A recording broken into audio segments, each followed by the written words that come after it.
Magandang araw po sa inyong nakikinig sa aking horror story. Kung bago ka pa lang po sa aking channel, huwag kalimutang mag-like at subscribe. Ang kwentong ito ay ang dalaga at ang halimaw. Sa isang malayong baryo sa Capiz, may isang dalagang nagngangalang Maria. Si Maria ay kilala sa kanilang lugar bilang maganda at mabait. Ngunit lingid sa kaalaman ng lahat, may isang lihim na matagal na niyang itinatago. Isang gabi, habang tahimik na naglalakad si Maria pauwi mula sa kanilang palayan, napansin niyang may sumusunod sa kanya. Sa unay, nagpatuloy lang siya sa paglakad, ngunit nang bumilis ang mga yabag, siya'y nataranta. Sa likod ng mga puno, isang anino ang lumitaw. Isa itong halimaw na may matalim na mga kuko at pulang mga mata. Si Maria ay hindi tumakbo. Sa halip, siya'y ngumiti at tumapit sa halimaw.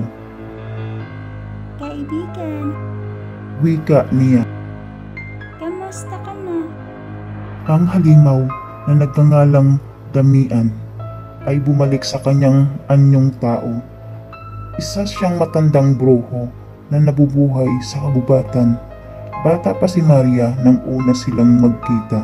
Noong araw na iyon, naligaw siya sa kagubatan at nakilala niya si Damian. Sa halip na saktan siya, tinulungan siya ni Damian na makabalik sa kanilang bahay. Simula noon, naging magkaibigan sila. Si Damian ang nagproprotekta kay Maria at sa kanyang pamilya mula sa mga panganib na dulot ng ibang nilalang ng kadiliman. Habang tumatagal, napansin ng mga kapitbahay ni Maria na tila may kakaiba sa kanya. Ang kanyang kagandahan ay tila nagliliwanag sa gabi at ang kanyang mga mata ay tila may kaalaman sa mga lihim ng kagubatan. Isang gabi, ang mga taga-baryo ay nagpasya na sundan si Maria. Nakita nila ang kanilang ikinagulat, si Maria at ang halimaw na si Damian magkasama sa gitna ng kagubatan. Tela, nag-uusap at naglalakad na parang magkaibigan.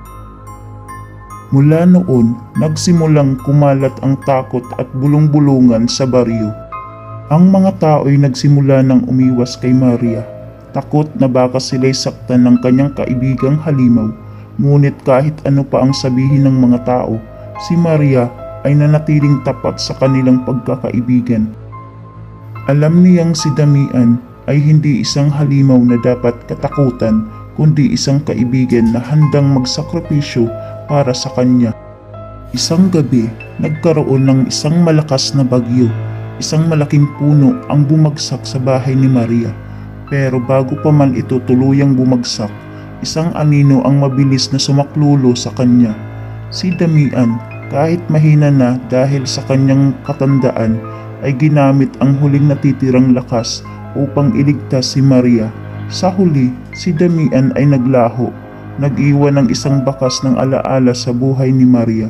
Sa bawat pagdaan ng mga panahon, si Maria ay nanatiling tahimik at malungkot. Ngunit alam niyang may isang kaibigan siyang nagbabantay mula sa malayo.